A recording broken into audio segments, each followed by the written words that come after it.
आमच्या फॉर्ममध्ये आम्ही औरंगाबाद लिहिले। अरे इम्तियाज जलील पहिलेही सांगितलेलं आहे, आता पुन्हा ऐका।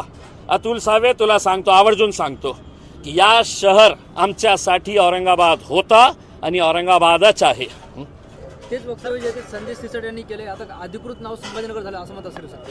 तुझ्यासाठी झालं असेल, आमच्यासाठी नाही झालं। बरं सर, महत्त्वाचं काल मुख्य टॉक शो पार पडला, टॉक शो झाला, त्या टॉक शो कडे तुम्ही कसं पाहता? मी बघितलं नाही साहेब, माझ्याकडे खूप सारे काम आहे। मला का देवा भाऊचे मी टॉक शो बघायला बसलेला आहे का? बरं ते असं म्हणलेत की आम्ही विरोधात बसू पण एमआयएम सोबत जाणार नाही। बसा ना, मग कशाला कटोरा घेऊन फिरत आहे? कशाला कटोरा? अंबरनाथमध्ये काय केलं? काँग्रेस आमचा विरोधी पक्ष आहे, कुणाच्या सोबत गेले? भाजप तिथे कुणाच्या सोबत गेली?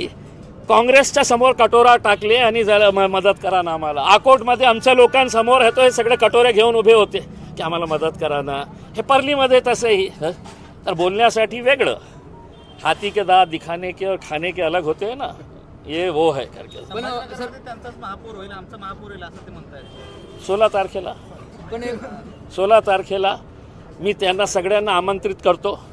किराळपुरामध्ये मोठा जश्न होणार आहे, तिथे या, आपण सगळं मिळून या शहरासाठी आपण जल्लोष साजरा करू एमआयएमच्या विजयाबाबतीत।